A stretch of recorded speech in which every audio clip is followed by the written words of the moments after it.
Hello everyone, this is Jiten and welcome to the channel commerce की दुनिया। साथियों, जैसा कि आप सभी जानते ही हैं, फाइनेंशियल अकाउंटिंग के यूनिट डिपार्टमेंटल अकाउंट्स को हमने कवर अप करना स्टार्ट किया है। और आपको पिछली वीडियो में हमने बताया है क्या होता है डिपार्टमेंट, क्या होते हैं डिपार्टमेंटल अकाउंट्स, इनका एडवांटेज क्या है। साथ ही साथ एक कंपैरिजन की थी हमने ब्रांच अकाउंट और डिपार्टमेंटल अकाउंट्स की। ब्रांच और डिपार्टमेंटल अकाउंट में क्या डिफरेंस है, ओवरऑल आपने वन शॉट में पूरा टोटल डिस्क्रिप्शन जान लिया है डिपार्टमेंटल अकाउंट्स का। और अब बारी है सबसे बेहतरीन और सबसे जरूरत वाली वीडियो की। इस वीडियो के थ्रू हम जानने वाले हैं कि कैसे डिपार्टमेंटल अकाउंट्स में आप एक्सपेंसेस और ट्रांजैक्शंस को दिखाएंगे। साथियों, सबसे पहले हमें यही वीडियो देखनी होगी। पहले हमें क्लियर करना था अपना कॉन्सेप्ट हमने क्लियर कर लिया।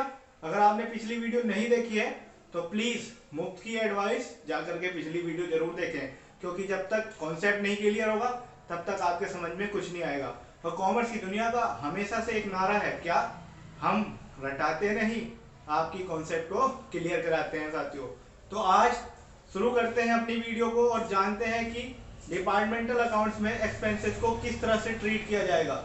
डिपार्टमेंटल अकाउंट में जब भी आप एक्सपेंसेस को रिकॉर्ड करेंगे, यानी कि अकाउंट्स में आप जो है इसको ट्रांसफर करेंगे, तो कैसे इनको ट्रांसफर करना होगा। कुछ एक्सपेंसेस ऐसे होंगे जो ज्वाइंट लेवल के होंगे, ज्वाइंट टाइप के होंगे, और ज्वाइंट टाइप के एक्सपेंसेस को आप किस तरह से डिस्ट्रीब्यूट करेंगे। तो ओवरऑल आज का हमारा टॉपिक क्या है, एलोकेशन ऑफ एक्सपेंसेस, यानी कि व्ययों का विभाजन करना। व्ययों का विभाजन किस आधार पर किया जाएगा ये आपको बताना है। सबसे पहले आपको जानना होगा कि जो व्यय होते हैं वो दो प्रकार के होते हैं, प्रत्यक्ष व्यय और आपका दूसरा व्यय है अप्रत्यक्ष व्यय।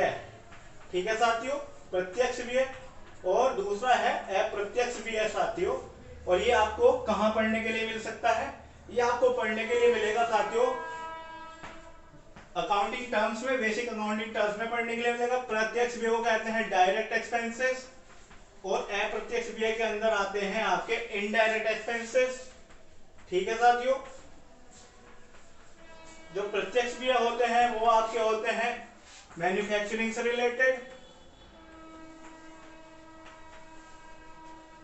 और आपका इनडायरेक्ट एक्सपेंस जो होता है वो होता है सेल्स इंक्रीज करने से रिलेटेड, यानी कि प्रॉफिट अर्न करने से रिलेटेड, प्रॉफिट अर्न करने से रिलेटेड होता है साथियों।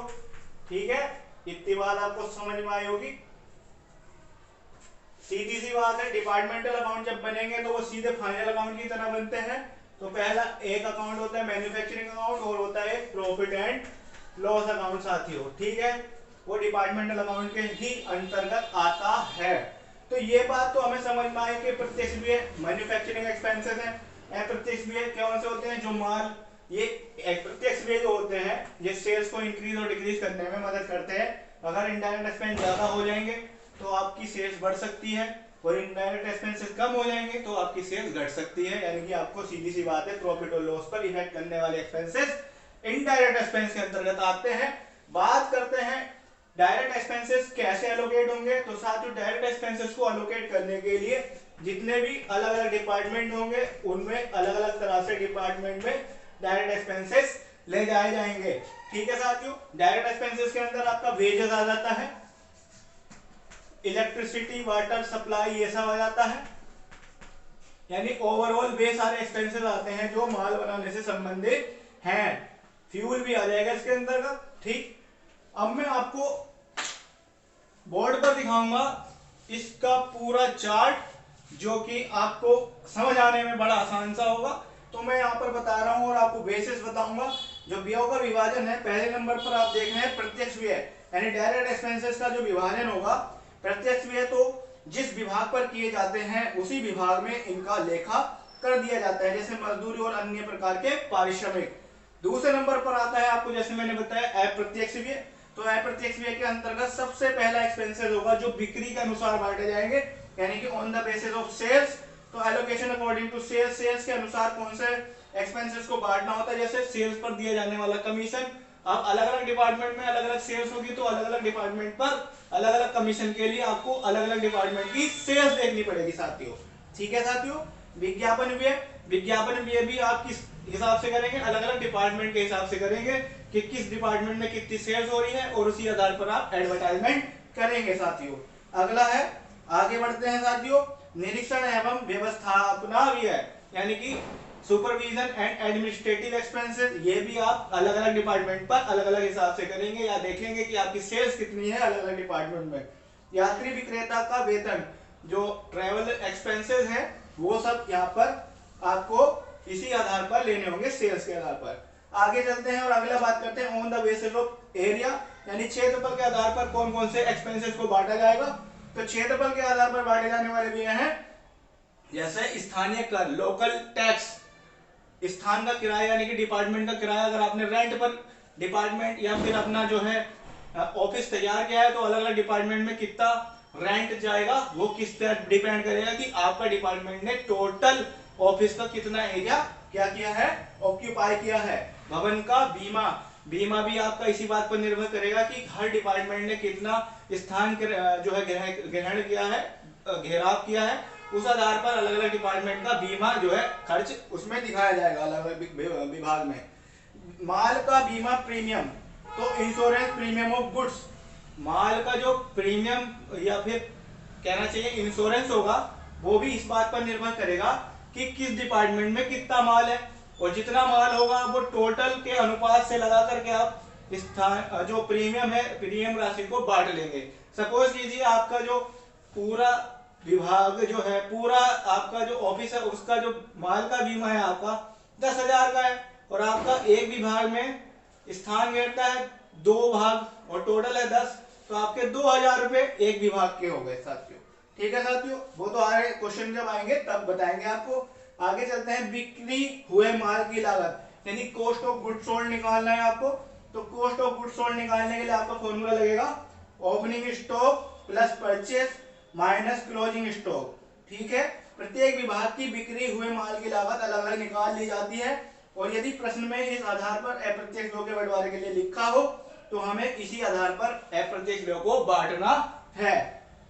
कर्मचारियों की संख्या, तो आपको डिपार्टमेंट में जैसे टोटल एम्प्लॉय की जो है सैलरी दे दी और आपको कहा कि पूरे डिपार्टमेंट्स में 10 कर्मचारी काम करते हैं और एक डिपार्टमेंट पे 2 काम करते हैं, तो उसको 2/10 करके आप डिवाइड कर लेंगे। ओवरऑल ये सब चीजें आपको कहां पे मिलेंगी, क्वेश्चन में मिलेंगी, लेकिन हमें समझना जरूरी है। शुद्ध लाभ के आधार पर आपको साथियों कौन कौन सी कुछ जो है आयकर बांटना होता है, जैसे इनकम टैक्स होता है वो आपका शुद्ध लाभ पर बढ़ता है। आपकी नेट प्रॉफिट क्या हो रही है उस आधार पर आपको आयकर बांटना है अलग अलग डिपार्टमेंट में। ठीक है साथियों, कार्यों के घंटों के आधार पर, जैसे मशीन है मशीनों पर आने वाला खर्च कार्यों के घंटे के आधार पर बांटा जाएगा। क्रय के आधार पर परचेस के बेसिस पे कौन सा एक्सपेंसेस बांटेंगे आप, परचेस के बेस पे आप बांट देंगे, जैसे क्रय पर कमीशन, लेनदारों पर कटौती, ये सारे एक्सपेंसेस।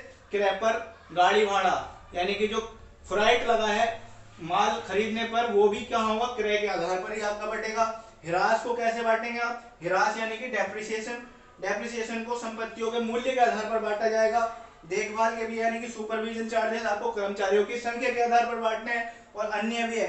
अगर मान के चलिए जैसे सुविधा की दृष्टि से इन्हें 2 भागों में बांट लिया गया है, बिजली भी है यानी कि इसका विभाजन आप क्या करेंगे, प्रत्येक विभाग में लगे हुए मीटर या फिर नंबर ऑफ इलेक्ट्रिक अप्लायंसेस यानी कि जितने बल्ब या फिर जितने बिजली के उपकरण लगे हैं उसके आधार पर इनको बांट लिया जाएगा।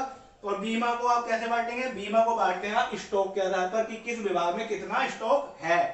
बिना बंटवारे वाले भी होते हैं साथियों, बिना बंटवारे वाले भी कौन कौन से होते हैं, कुछ भी ऐसे होते हैं जिनको बांटना असंभव होता है, तब इन्हें सामान्य लाभ हानि खाते में रखा जाता है और विभागों से संबंधित खाते में नहीं रखा जाता है। जैसे आयकर इनकम टैक्स को बांटना पॉसिबल नहीं है साथियों, तो इसे डिपार्टमेंट अकाउंट में नहीं डाला जाएगा। मैनेजर के वेतन, कमीशन, ऋण पर ब्याज, पूंजी पर ब्याज, संचालकों एवं अंकेक्षकों की फीस, ये सब चीजें जो हैं आप डिपार्टमेंटल अकाउंट में नहीं डाल सकते हैं, इसलिए इन्हें यहाँ से हटा दिया जाता है।